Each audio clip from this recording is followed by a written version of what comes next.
right. Well, good morning, everyone, or good afternoon, depending where you are. Happy week 4 of NFL Sunday. Sports Al Dente back with you with our live fantasy feed, joined by Josh and Ummer. How we doing, fellas? Good, good. Excited for week 4. Yeah, Little sad that the quarter of the season's almost done. yeah, crazy how fast it's gone. Yeah. Um, it is unbelievable. Yeah, we're almost halfway done, and not halfway done, quarter way done, as you just said. But it's been a good season thus far. A lot of surprising fantasy footnotes. Obviously, some tough injuries. Obviously, Jimmy Garoppolo going down last week. That was probably the big one.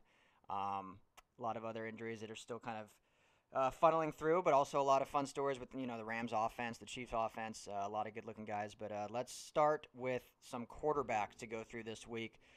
Josh, I'll start with you. Any not well, we won't go through the obvious ones. We never like to do that. But any kind of surprising starts you got or surprising stits? Yeah, I really like for this week. I like Andy Dalton again. We seem to be, he's starting to be less and less surprising. Mm-hmm. To be honest, he's been a good start pretty much all season, and I think going forward, I mean, AJ Green looks like he's going to play this week. He had a little scare last week with a groin injury, and he was uncertain throughout the week, but he looks good to play. Unfortunately, Joe Mixon's still out, but Giovanni Bernard has really played well with Mixon out, and he's a great pass catching running back, which really helps Andy Dalton, which is one of the reasons I like him a lot this week. I also like Philip Rivers. I know Philip Rivers is got a great matchup against San Francisco. He's thrown 3 touchdowns the first 2 weeks, and then last week he had a rough game against the Rams, but he still threw 2 touchdowns. And a big note during the week was Keenan Allen. He popped up on the injury report on Mm-hmm. Wednesday, I think. But he looks good to go, so I have no reserves with Philip Rivers. I like the two of them a lot this week. Very good. Yeah. Yeah. Philip Rivers is almost a always start, but every now and then it can be debatable. Or anything to add for any QB starts? No, Josh actually hit on two that I like a lot. Philip Rivers against San Francisco. They have a very weak secondary right now, and Richard Sherman is out this week, so that's going to really help Rivers' production this week. Andy Dalton, I think he's just looking like a completely different quarterback in Bill Lazor's offense. I think he's the offensive coordinator is really taking advantage of Dalton's success in the offense. And Tyler Boyd is playing really well as a secondary receiver. AJ Green, obviously, we know about him. So Andy Dalton's a really good start. One that I want to chime in here is Baker Mayfield. I like him against Oakland this week just because of the fact that he looked good replacing Tyrod Taylor last week against New York. He just seems to have a more comfortable presence in the quarterback for the quarterback position there.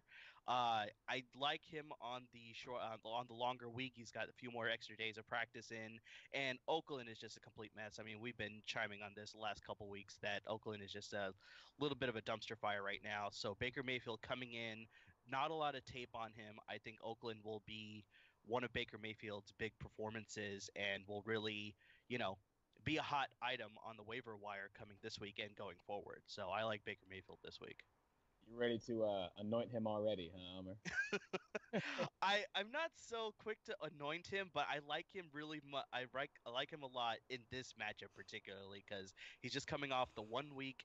He's got the 10 days of preparation. There's not a lot of tape on him, so I think he'll be able to take advantage of that weaker defense and that secondary. And like I said, just Oakland is just a huge mess right now. So I really like Baker Mayfield this week. As far as a future quarterback prospect, I don't know about that, how that will pan out, but definitely in the short term, I like Baker Mayfield. Oh, I completely agree with you. I was just giving you a hard time. He Actually, you know what? I haven't mentioned to you guys, and this I think would be very interesting for the listeners as well. So give me your opinion on this. It's a little bit of a sidetrack, but in a dynasty league that I'm in, I actually just traded mm-hmm. Baker Mayfield this past week. I traded Baker Mayfield and a 2019 first round pick for Kareem Hunt. Hmm. What do you guys think about that? It's PPR Dynasty League. Who are your other quarterbacks? I have Ben Roethlisberger, Okay. Matt Ryan, and Philip Rivers. So I have good Then I quarterbacks, love but they're that a little trade. older. Yeah, so I drafted Baker for the future, but that was just too good of an offer for me to pass up. Yeah, I mean you'll have Matt Ryan for at least another 5, 6, 7 years. So, and I think in that dynasty, and Philip probably what another 2, 3. Roethlisberger, don't really know, but I like that a lot. I think it's a great trade. Okay. Yeah, I I guess like it.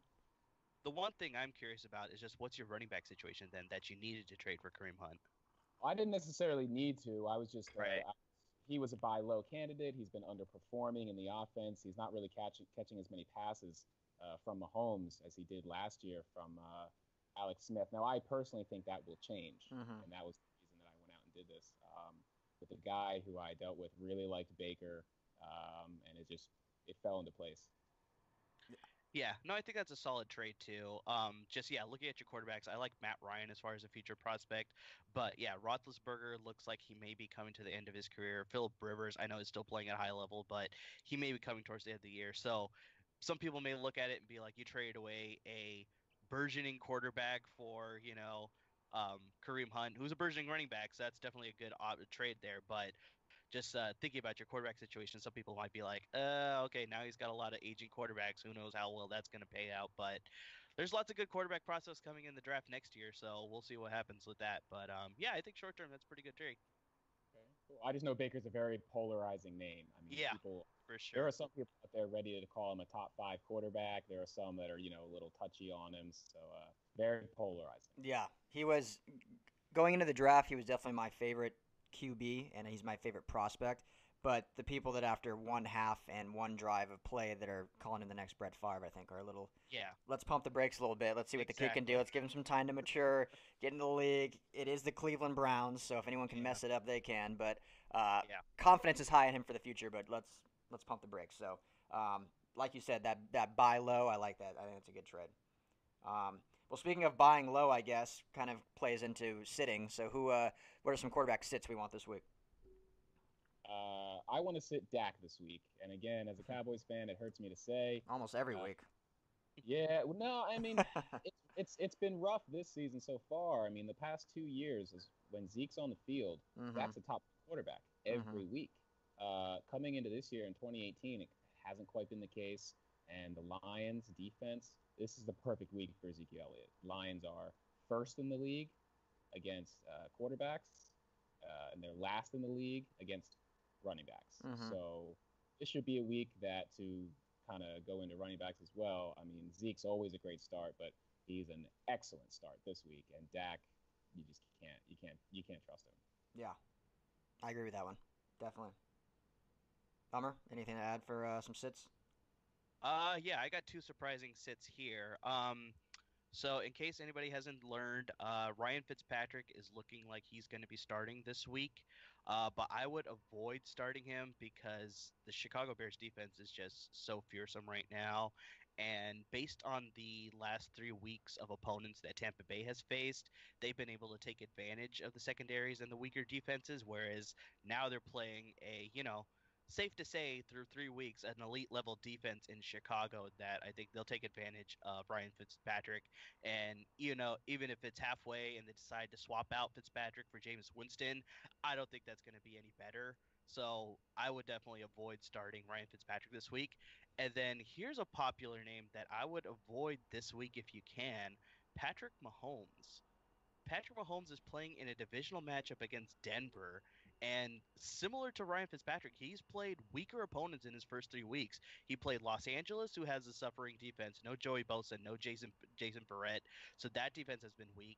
He played against Pittsburgh in week 2, who is obviously we see as not the same defense that we're used to seeing. Then he played San Francisco last week. And in that San Francisco game, too, they lit it up in that first half where they got 35 points. But then if you look in the second half, Kansas City was only able to put up 3 points, and they just didn't seem like the same offense that we were used to seeing in that first 3 weeks, I guess 2.5 weeks if you count just the first half. So there is a little bit of blueprint that teams can look at to see what San Francisco was able to do to prevent Kansas City from moving down the field the way they were doing in the first half. So Denver has a pretty good defense. They got great pass rush, great secondary. So I wouldn't be surprised if Patrick Mahomes finally takes a slide now, and this may make a lot more fantasy owners a little bit more wary as far as where they could start Patrick Mahomes and where they need to sit him. So I would probably sit him this week if you can if you have the options to start somebody else. Interesting. I personally would disagree with that, just for the fact that Denver's secondary isn't what they once were. Um, we've seen, unfortunately, all three quarterbacks they've played, Wilson, Derek Carr, and Joe Flacco, pretty much have 75% completion percentage against them. They've been playing real off soft zones. I think that loss last week will help them in game planning. They really saw their flaws and weaknesses and knowing what Mahomes has done. So it'll be an interesting one. I would have trouble sitting Mahomes after what he's done through 3 weeks. I agree with you 100% that the competition has not been great. Um, but I just don't know if the Denver D at this point is one that is I'm comfortable saying that they're going to slow him down. As a fan, as the hat shows, I sure hope they can, but the unbiased in me is a little weary. But I agree. I like the points, and I'm gonna hope you're right. I'll just go with that. But if it's I know me, I'm it's a still very starting him. I know it is a very unpopular opinion, and I think one other point is that in a divisional matchup, both teams usually show up and they play a little bit harder. So I think you could take that into account too for either side. Yeah. So yeah, obviously we'll see how it pans out, but just my opinion right now, how it may pan out for Patrick Mahomes. It may not be as electrifying as we're used to seeing in the first 2 weeks. No, I agree. I kind of agree with both of you a little bit. I like. I agree with your general premise that Mahomes will come back down to earth eventually. I mean, he has to, right? Hmm. Or unless this is an Alvin Kamara situation where every week we wonder, is this the week? Does he come Yeah. back down to? But no, I agree. He eventually does have to come back down to earth, and the strength of schedule point. That's a great point for Mahomes. But I also agree with Ryan that the Denver defense isn't quite what they used to be. I don't think this is the week that he comes back down to earth. So I still like him this week, but going forward, um, yeah, I agree he does come back down. But I'm still starting him this week. Yeah. So maybe not a DFS play because of the price, Right, but in right. Yeah. standard leagues and whatnot, I would start him still. So sorry, Ummer, to overrule you Yeah. there. It's all good. It's all good.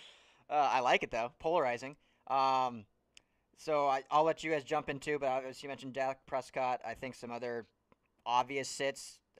Josh Allen had a good debut. Not sure if I want to go with him going forward. Still haven't seen enough yet from one game. Mitch Trubisky really hasn't shown any competence. Really throwing the ball through 3 weeks. The talent's got to be there, being picked second. But when you're missing wide open receivers in the flat and throwing 2, 3 picks a game, fantasy wise speaking, he is definitely someone that I'm not confident. I actually just traded him as well in a dynasty league. So, Yeah, even with the tempting matchup and playing Tampa Bay this week, yeah, I think it's just he still needs to get used to playing an NFL game. I mean, just like you hit on the point there, Ryan, just that he's missing open receivers. He's not going through his progression the way a normal NFL quarterback should be doing. So I think the talent level is there. I think he will get there, but it's still way too early to start considering him as a fantasy option. mm-hmm. Yeah. And it's a shame because the Nagy offense, I mean, there's just so many possibilities. And they really went out and got playmakers at every single position with Allen Hmm. Robinson, Trey Burton, scheming up more runs for Tariq Cohen and Jordan Howard to be on the field at the same time together, which is a whole nother problem, in my opinion, that they're not using Jordan Howard as much as they should be. They really need to get him the ball 20 plus times a game. He's one of the best running backs in this league, and his pass catching has been so much better this year than it was in years prior. I mean, I'm not ready to call him a top pass catching back, but just the fact that he can actually haul in a couple balls a game, huge improvement over Mm-hmm. last season. So they need to start getting him the ball more. Yeah. Well, and we've seen some of those creative play calls with Nagy and the little wrinkles he's thrown in, and then Trubisky just hasn't really been able to. You still got to execute as an NFL player, and Yeah, the call can yeah. be there. The scheme, I mean, we saw in Week 1 that photo. Josh, you actually we have it on your article, but the wide open Trey Burton, and he's Oh, just looking Hmm. around, whatever. Yeah, And so, yeah. I mean, the scheme and the callings there. It's just time for Trubisky to catch up and execute. Yeah. exactly. So before we move on, any other sits you want to mention for QBs? No, I think everything else is pretty obvious at this point. Just in case it's not obvious to you, don't play Mariota or Gabbert, whoever goes to start there. Should be Mariota, but I mean, Gabbert is expected to play. And if at some point Mariota can't throw the ball deep because he still doesn't have feeling in all his fingers, Yeah. uh, I could Yeah, potentially see them swapping out. So yeah, it's an we'll issue for quarterbacks. You want to have that feeling for any player for that matter. Here's a question before we move on. Russell Wilson or Carson Wentz? Wentz. Yeah, I'd probably go with Wentz in that option too. Yeah, okay. Week two back, he looked. I mean, he looked pretty good last week for being 1 week back. Obviously, I think his point total wasn't huge, but you can't. What can you expect after missing 10 plus weeks? Exactly. It's a first week rust, and I think coming into the second week now, he should be a lot more comfortable. So yeah, I definitely like Wentz over Wilson right now. I mean, that's a good question too, though, because both quarterbacks should be getting their top option at receiver back for Yes, the first time this week. good point. I don't count the first quarter Doug Baldwin played in week one, so this will be the first time Wilson and Wentz, both Jeffrey and Baldwin, on the field. So I could see it going either way, but you got to go Wentz. You also got to look at the fact that Seattle's playing Arizona, and Patrick Peterson's going to be covering Doug Baldwin. And I know, like we talked about before with Denver and Kansas City, divisional matchups, both teams usually show up a little bit more compared to other matchups. But yeah, Patrick Peterson's one of the elite corners in this league, so I think um, Doug Baldwin coming off an injury and play against Patrick Peterson, those things spell like, okay, maybe avoid Russell Wilson as far as um, his potential, as well as Doug Baldwin if you're considering starting him as a receiver, which we'll get to later in the program here. Yeah, perfect. Um, well, before we get to receivers, let's go to running backs. Go to the guy next to the quarterbacks lining up in the backfield. Um, we have some sits, obviously, Thursday. If you probably wanted to start anyone in that game. Well, Dalvin Quick had a very pedestrian game. Actually, kind of didn't really play much. Latavius Murray kind of ended up in the backfield much more often. But what are some key starts we have going into Sunday? I'll start with Josh. I'll start with you. I want to start on Johnson again. He's the Love it.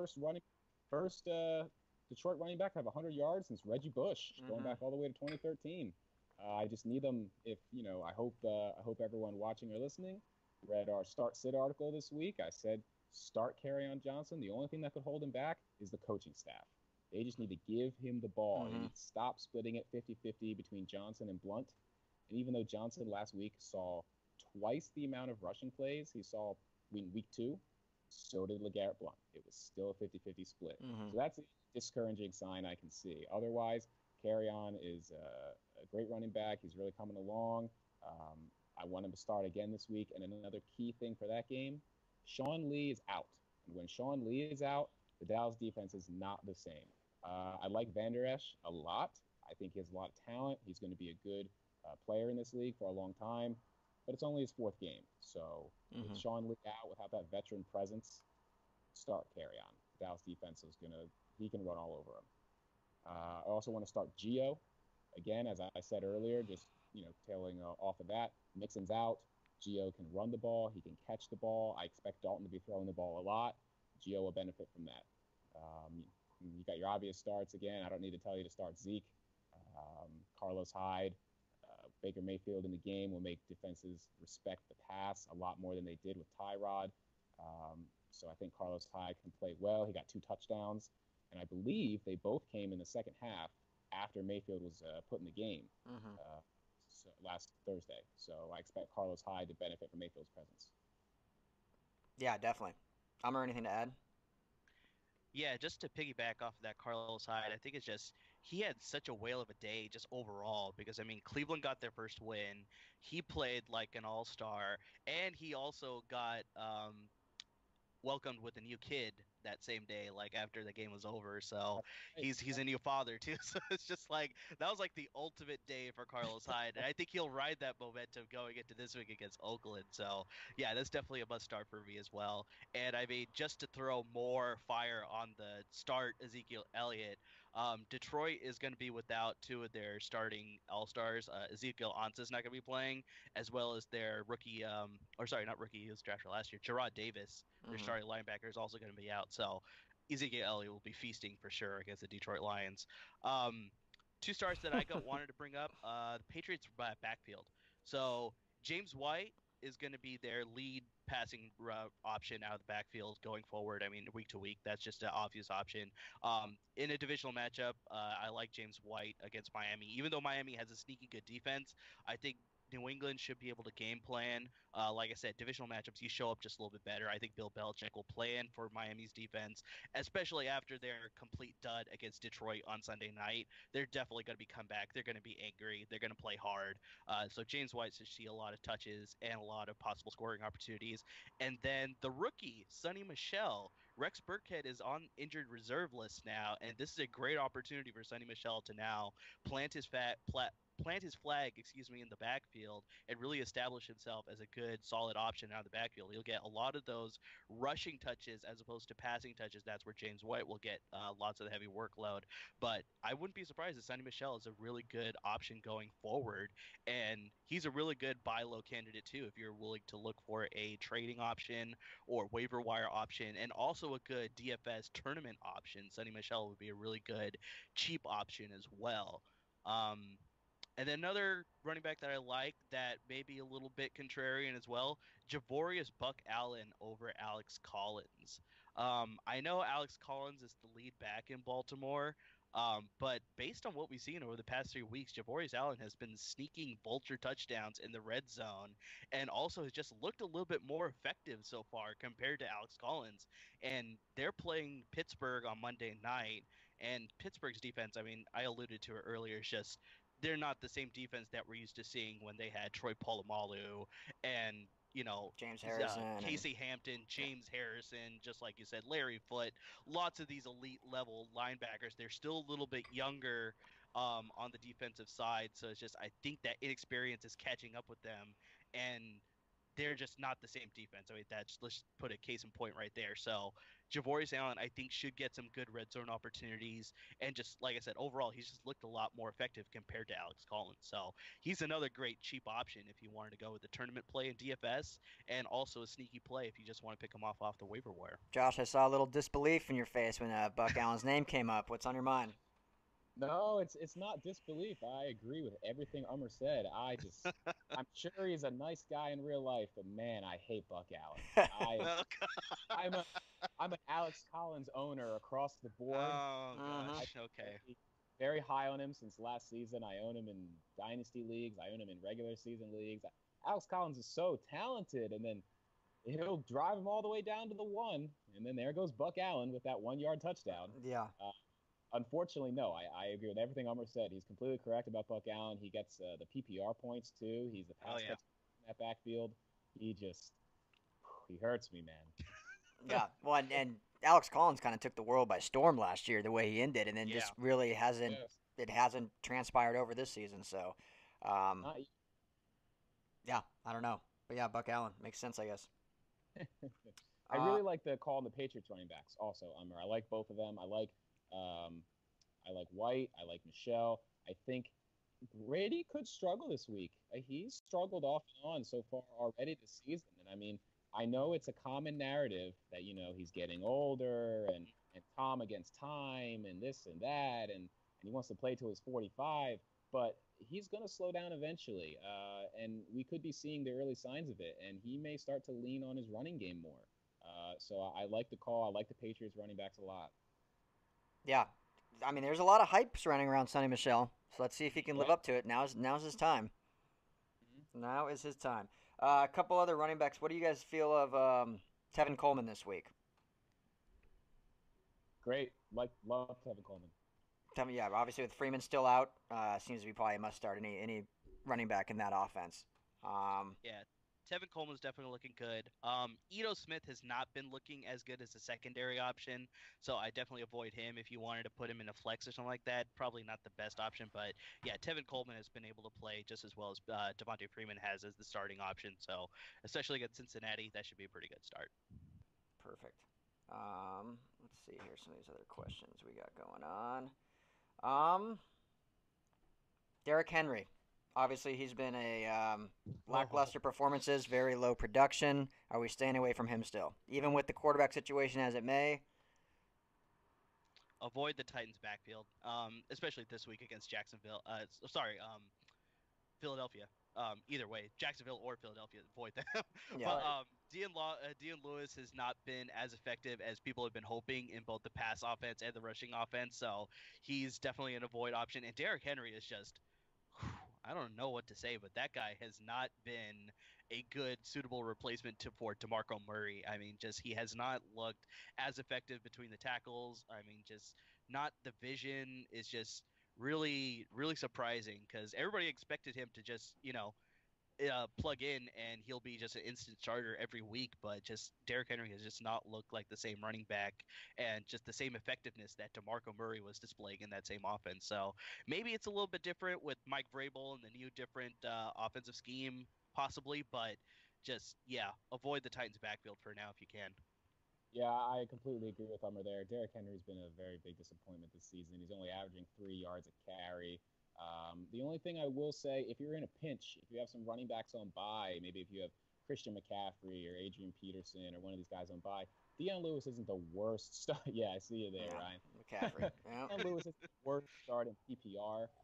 I don't see him gaining, having like a 100-yard game or anything like that, but he could catch 5 or 6 balls that go for 3 yards each and get you, maybe he could fall in the end zone. I wouldn't count on that. But in Yeah. PPR, he could get you 8 to 10 points. So Deion Lewis isn't a bad flex play or a we fill in. Yeah. Yeah.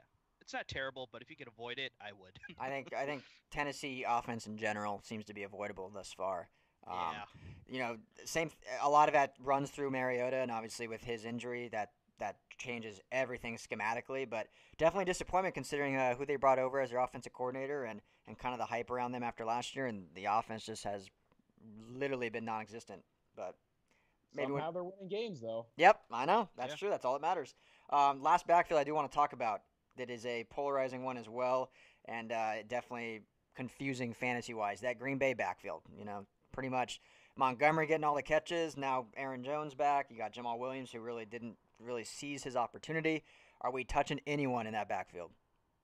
Josh, I'll start with you. I don't want anyone. I don't want anyone in that backfield. Not until it becomes more clear. Aaron Rodgers came out and implied heavily this week that he really wants Aaron Jones to get more involved. Mm-hmm. He's very explosive. He likened him to was it Ryan Clark? I think. I believe so. Yes. Yeah, he likened him to him, and that's a great comparison. So I mean, when you have a veteran quarterback like Rodgers comparing a young guy to a veteran that he played with in the past, that's always a good sign. Mm-hmm. But Jamal Williams is the better pass blocker. Ty Montgomery is the better pass catcher. So that backfield is just a mess. I want nothing to do with any of it until it becomes clearer. Agreed. Yeah, I mean, same exact points I would issue out. Based on last week, we saw a little bit of a spread as far as targets and touches in that backfield. So we didn't really learn much. As we talked about last week, it was supposed to be a good game where we can gauge like, okay, who's the guy that they want to use forward.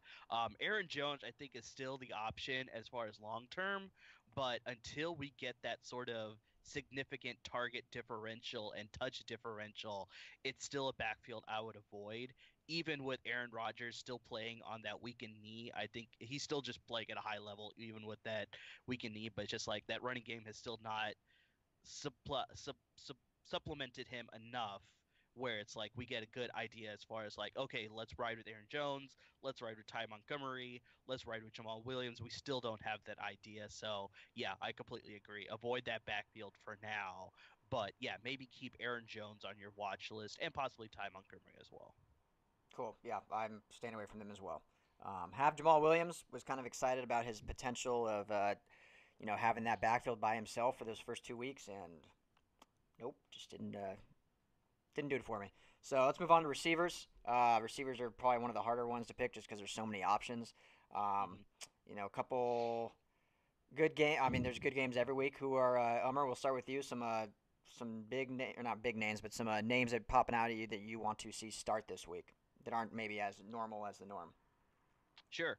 Um, so I think we talked about it before. The Cincinnati offense is just looking really dynamic right now with Bill Lazor as offensive coordinator. So obviously AJ Green would be a must start, but I really like Tyler Boyd. I mean, I think he's really secured himself as the number two option in that Cincinnati passing offense.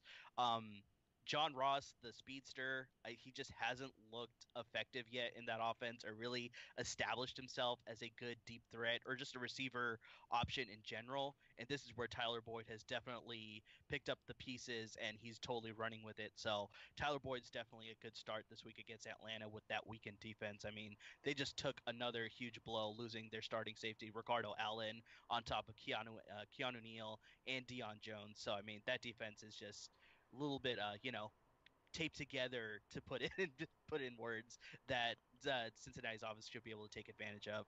Um, Mike Williams, Los Angeles Chargers against San Francisco. I think we're finally seeing that ability that made him a number 7 overall pick back in 2017. He's definitely a good red zone target until Antonio Gates, the tight end, starts to get more acclimated with the passing offense. Mike Williams is going to be a serious red zone threat.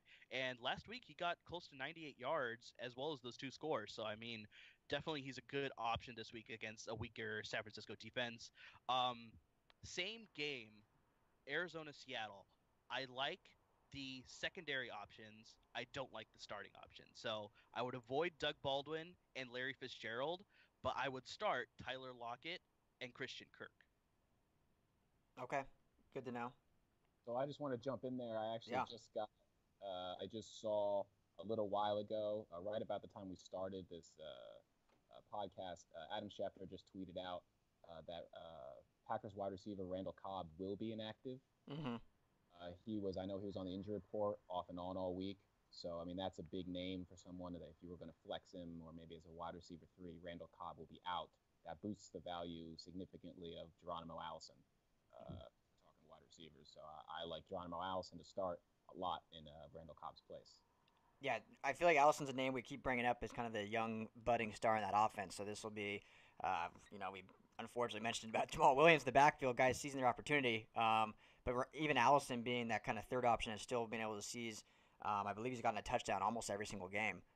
His receptions have been a little lower between 3 and 5, but this will definitely be his opportunity to become more of a staple in that offense and then keep building that trust with Rodgers, which is definitely as a receiver something you want. Oh yeah, and definitely in pass first offenses like Green Bay, Detroit, New Orleans, you definitely want to be aware of the depth at wide receiver because you never know who's eventually going to come out and become a star. So yeah, you got Geronimo Allison this year. I mean, in previous years, Randall Cobb was one of these names before. Devontae Adams was one of these names before. So I mean, it's you can see that in a pass first offense, you always want to be wary of who's behind those starters because they may eventually get a lot more opportunities and become more fantasy relevant. And so, yeah, definitely, as Josh pointed out, with Randall Cobb being out, Geronimo Allison is a huge, definitely a start this week against Buffalo, who I think they had a bit of an anomaly week against Minnesota with the way that they played. I think they'll still play tough, but I think just the Packers passing off is just so electric and dynamic that they'll take advantage for sure. So Geronimo Allison's a really good start this week for sure.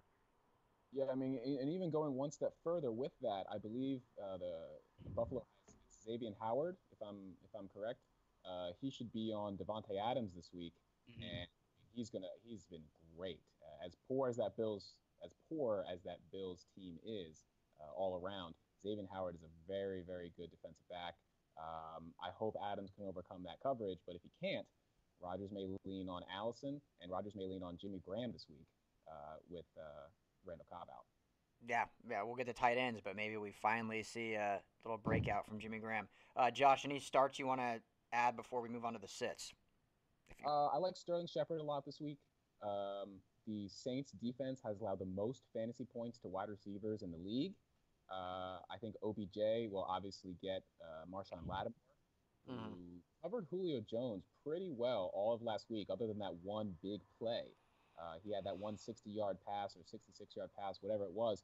But if you take that away, he only had like 3 catches for about 35 or 40 yards. So Julio didn't do much, and we all know what Calvin Ridley did. Yeah, Now I I don't sure do. expect those kind of numbers out of Shepard, but if OBJ's got Lattimore, Shepard could have a huge day, especially with Evan Ingram out as well. So that's one less pass catcher.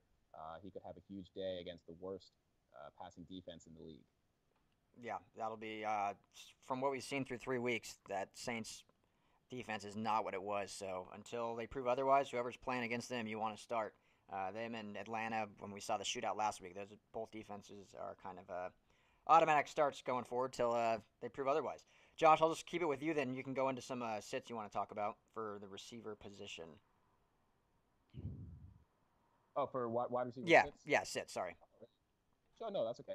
So Amari Cooper is probably my number one sit on wide receiver, and he's just, I believe I called him in my article this week. I may not have directly stated this, but I implied he's turning into almost like a Deshaun Jackson type, and he's a boomer bust player now. Mm-hmm. 3 weeks, he has 1 week with over 100 yards, and he had like 8 or 9 catches in that game. But the other 2 weeks, he doesn't even have 20 yards. Mm-hmm. He has one catch and 2 catches for like 9 and 16 yards. What's going on with Amari Cooper? He has so much talent. He has so much ability. His first 2 years in the league, he was over 1,000 yards receiving in back-to-back seasons.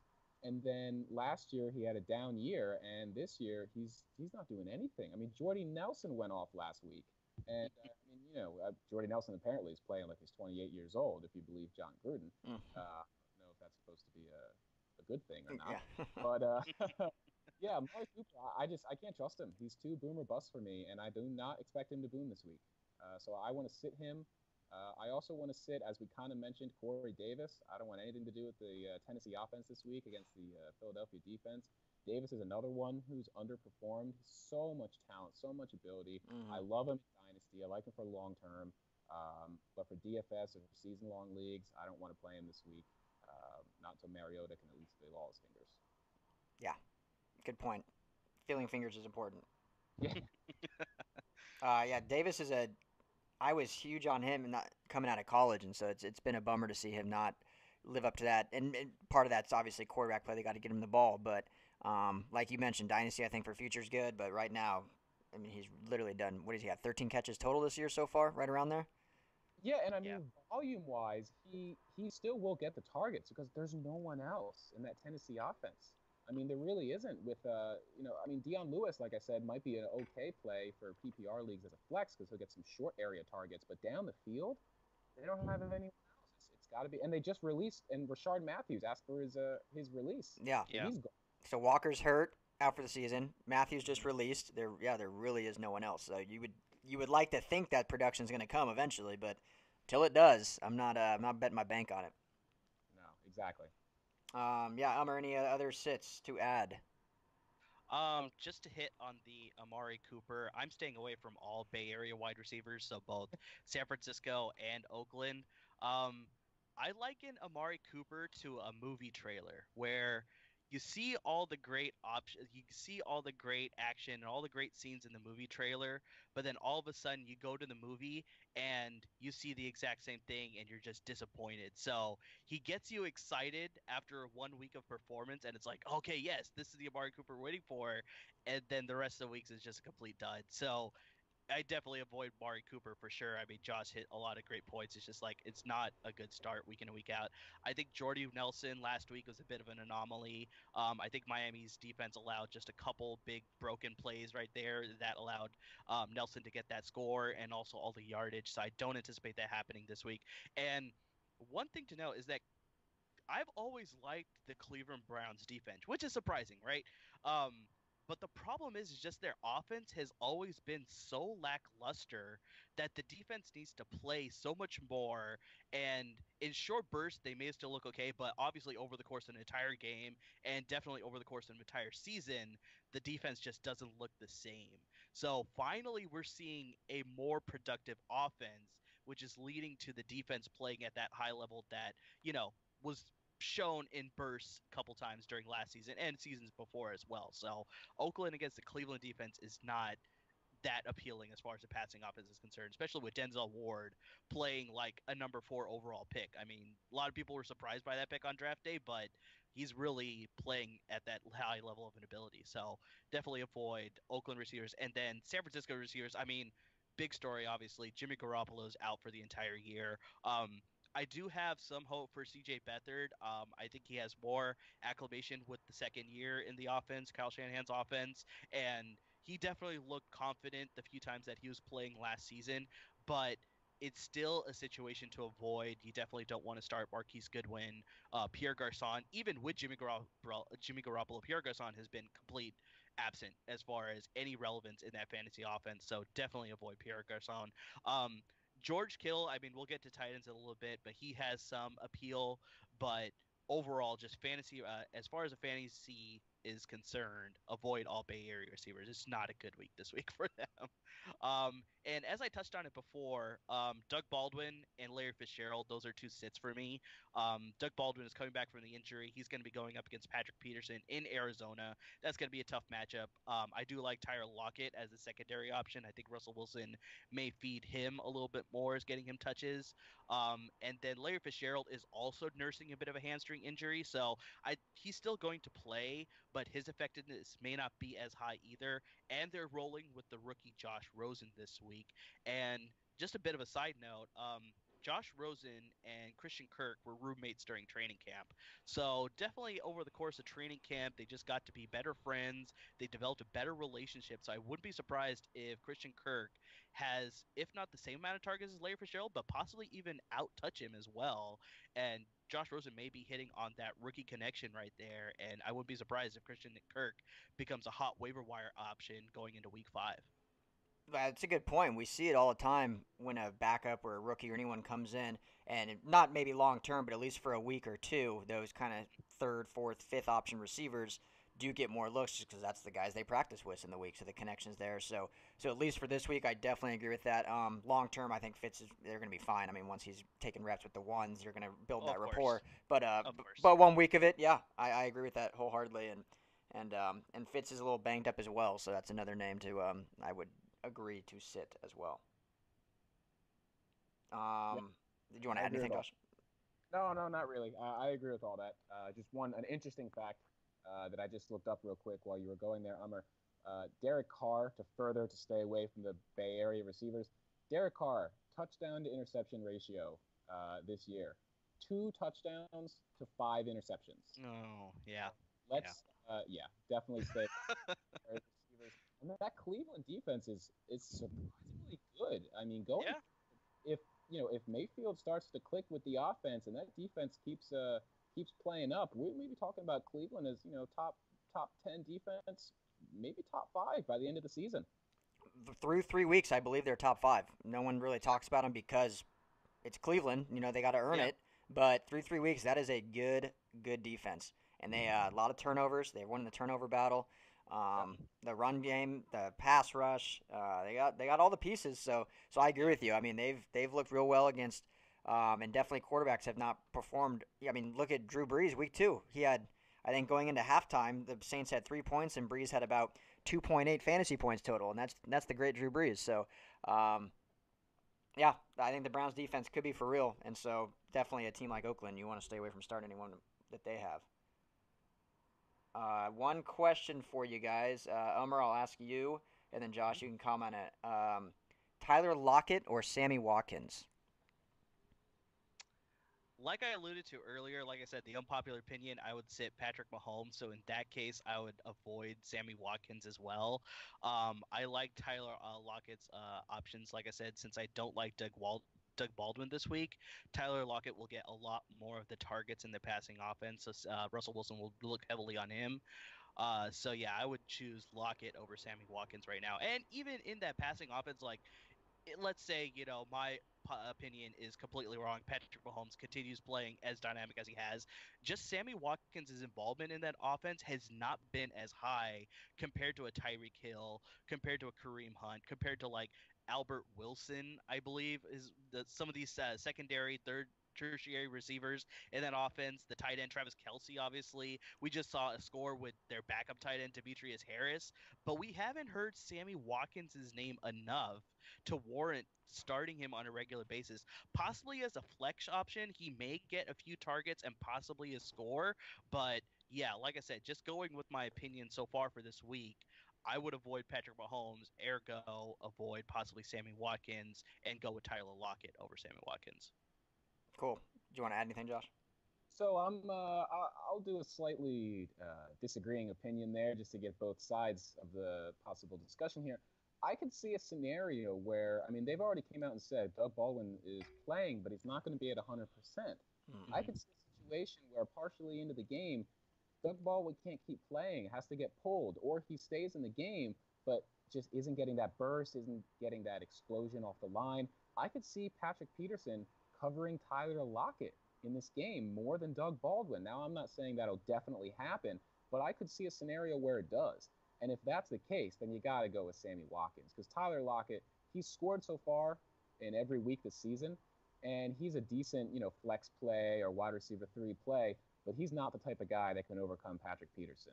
So if that coverage were to happen, then you just got to go with the higher upside, and I would just take Sammy Watkins because the defenses aren't, they're game planning to stop Tyreek Hill, they're game planning to stop Kareem Hunt, they're game planning to stop Travis Kelsey. Sammy Watkins is the fourth at best option in that offense. So I think he has a possible higher upside if Peterson ends up going over to cover Tyler Lockett if Baldwin can't make it through the game. That's an excellent point. Excellent point. Yeah, and I don't have the stats in front of me, but Lockett did against the Broncos in Week 1 did have a touchdown and I believe 5 or 6 receptions for 50 or 60 yards. So Watkins now going against that defense could put up similar numbers if they aren't changing that scheme at all on defense, which hopefully they are, as I alluded to. Um, cool. Well, let's get into tight ends. Tight ends, it's more of you have your big names and a couple names here and there, so we won't spend too much time on them. A lot of them I think we can just kind of run through quickly. So, Amr or Josh, we'll start with you this time about any, I guess, non big three names that you're going to start. Well, I mean, again, I like Ebron this week because Jack Doyle's out again. Ebron has had good connection with Andrew Luck in the red zone. He scored the first 2 weeks. He's had some trouble with some dropped balls. He's also dropped some touchdowns. Mm-hmm. But Andrew Luck goes back to him, and I mean, traditionally, he's always liked his tight ends, even going back to when he had. Oh man, I'm blanking on his name. Who was the? Dwayne Allen. Yes, Dwayne Allen. Thank you. Even going back to Dwayne Allen, he likes those big bodied tight ends.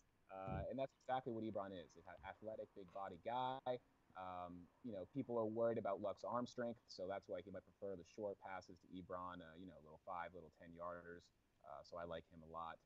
Obviously, I like Jimmy Graham, as I said, even more now knowing that Randall Cobb is out. Jimmy Graham did have a touchdown in week 2. It was just called back for a holding that was on the complete opposite side of the field, had nothing to do with the play, just outrageous.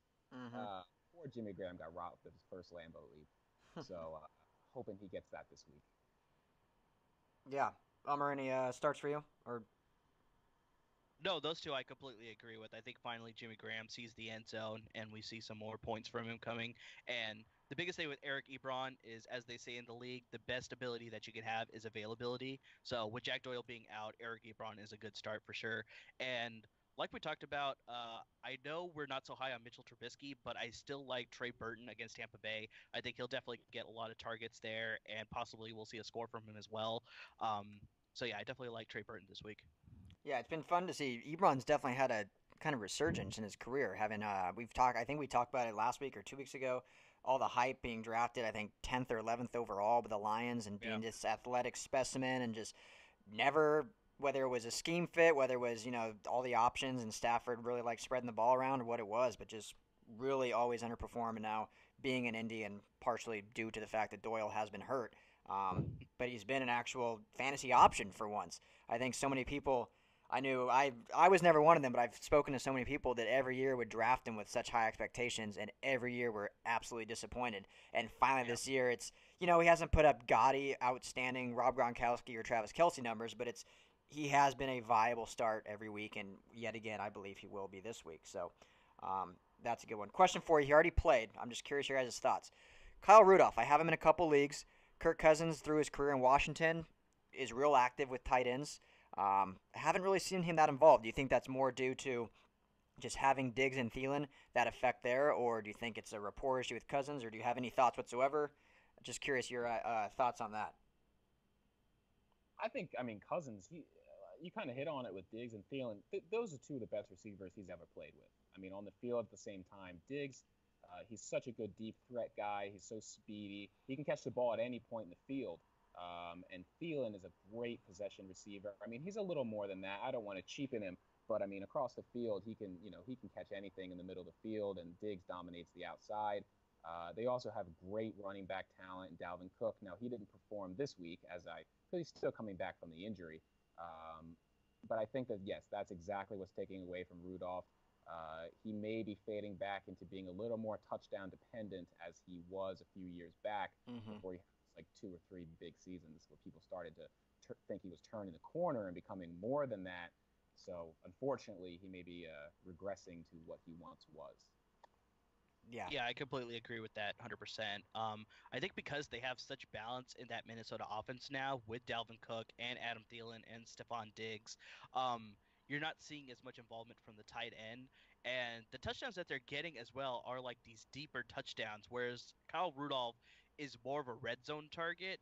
So that's where, like you said, Josh, he's more touchdown dependent as opposed to yards and target and receptions dependent.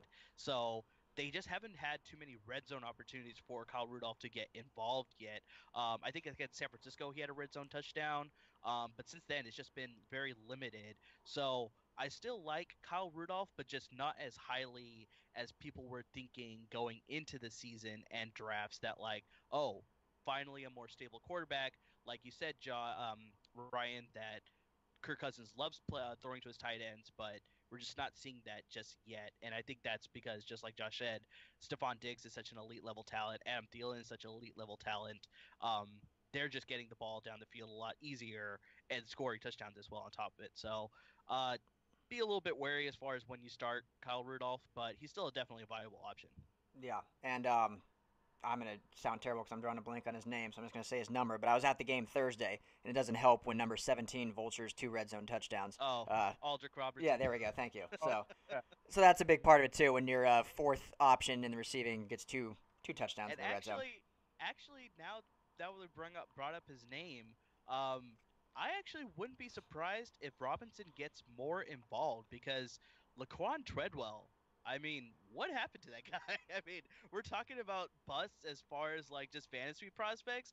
A lot of people hope that with Kirk Cousins coming into the team, that Laquan Treadwell will finally start getting things going with more involvement as a third option in that passing offense. But he still has not translated his high draft pedigree into the NFL yet. And this is where, even though I know it's a little bit of an anomaly, possibly a 1 week thing, but maybe now that Aldrick Robinson had these 2 touchdowns, he may get more involvement as that third option compared to Treadwell because Treadwell has looked absolutely not like a receiver that we were used to seeing back at Ole Miss. So it's possibly a name to keep on your watch list as far as going forward. He may get more involvement. Yeah, I think it's just curious that 2016 receiver class in general, or at least first round, you have Corey Coleman, who was just cut from the Patriots practice squad and was on 3 teams prior. Josh Doxson really hasn't shown up in Washington or hasn't flashed, or he's flashed, but he hasn't been productive like we expected. And then obviously the aforementioned Laquan Treadwell. A lot of hype around surrounding that class, and really just no production. So I don't know. I don't know if they're all buddies off the field and they're drinking from the same Kool Aid or what. But haven't seen it. So yeah, but you're right. Aldrick Robinson could be an interesting watch moving forward. That wide receiver class really, really hurt me Yeah. back in 2016 in my biggest dynasty league. I ended up trading a lot of players for picks because the year prior I just underperformed, and I ended up with the first 3 picks in the draft.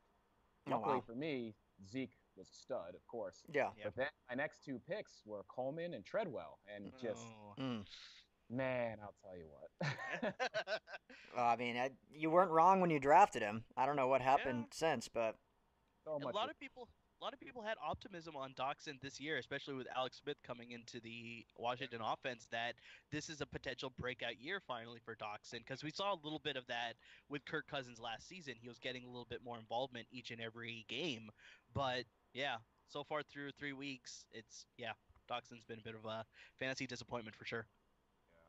yeah. Well, I guess going back to tight ends real quick. One sit I wanted to mention. Josh, I'll let you comment on it, but obviously the tight ends down in Tampa Bay, O.J. Howard, Cameron Brate. Brate finally got in the end zone last week. But I think we agree that he is still a sit going forward. Correct? Yes, I absolutely agree with that. Break out in the end zone. But if you break it down and you look at the actual targets, he was out targeted 2-1 by OJ Howard. Howard was targeted 8 times. Brait was only targeted 4. So it's very clear in that offense OJ Howard is the tight end to own going forward. Brait will occasionally get, he'll snag a touchdown here or there, just like he did in that game. But unless he scores that touchdown, you're going to regret playing him.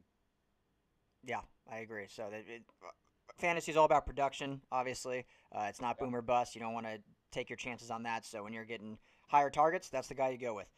Defense, I don't really want to talk about much. There's not much to say. Just each of you guys give me one good start. I'll start with you.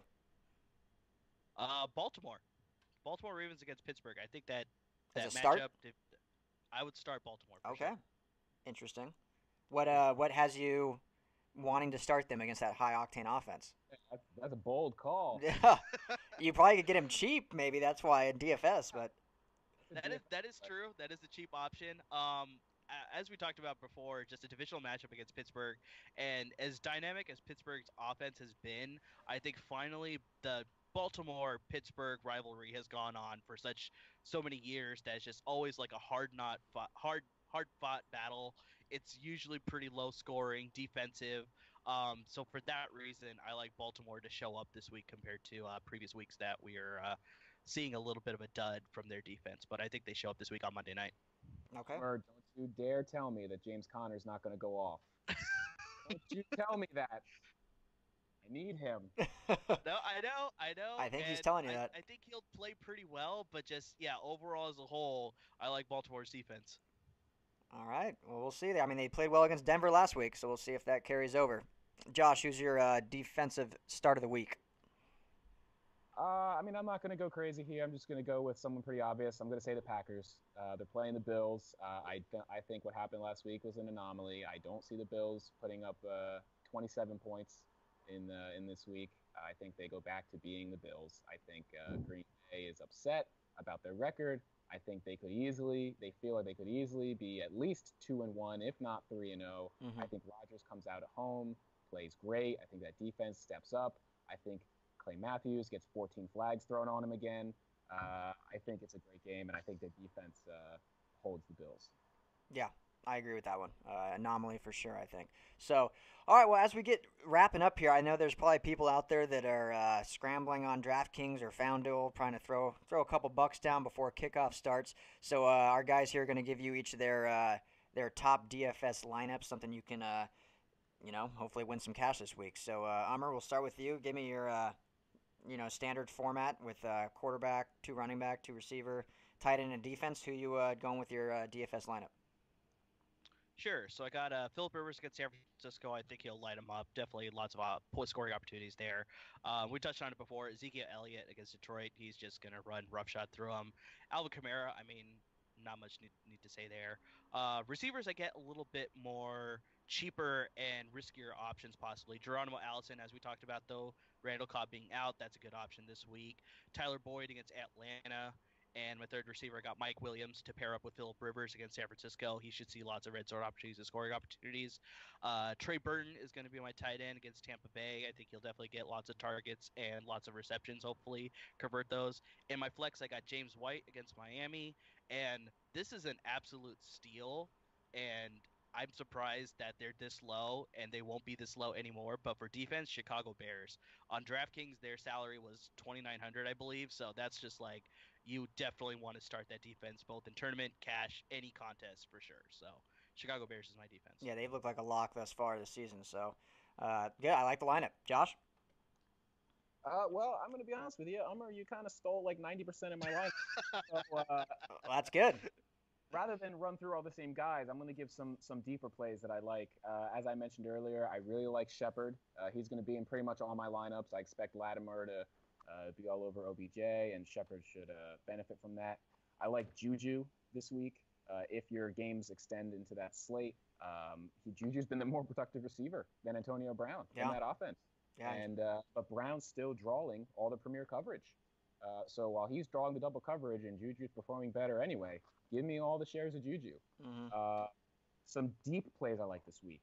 I like Wendell Smallwood because Corey Clement is out. Mm-hmm. So I think Clement is out. Ajayi apparently has a broken back. I don't know why they would even consider playing him, but apparently Ajayi is going to play. So I like Smallwood in that offense.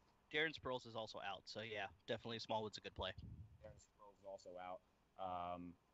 If you want a real deep play for tournaments only, don't play this guy in cash because there's a chance he may not even see the field. But for tournaments, Ronald Jones. Ronald Jones is Finally made dressing. active. He's been made active for this week. So this is the first week that he's been active, to my knowledge. Mm-hmm. And Peyton Barber has just been miserable. He's performed very badly, and I could see this being the week. This could be the week that Ronald Jones comes in. It could be at half. It could be before the half. If Peyton Barber struggles again, I could see Ronald Jones being thrust in there. Yeah, I've definitely been high on Jones since they drafted him out of SC, so it's exciting to finally see him get the dress and see what he can do. Yep, yep. I think this could be the week. Well, let's see. I might take you up on that and grab him in a tournament. So we'll see. Yeah, just tournament, no Yeah, cash line. yeah, good call. So, well, there you have it, guys. There's your DFS lineups. There's your starts and sits for the week. We are about 30 minutes from kickoff. Gentlemen, fun as always. Great chatting. Appreciate the advice. For those out here listening, every Sunday morning, 8:30 a.m. Pacific, 11:30 Eastern, we will be doing this just to give you that last-minute advice. Send us your questions if you have them. We will try to answer those as they come in live. Fellas, enjoy week 4, and we'll be in touch soon. Awesome. Thanks, Brian. Thanks, Thanks, guys. guys. Have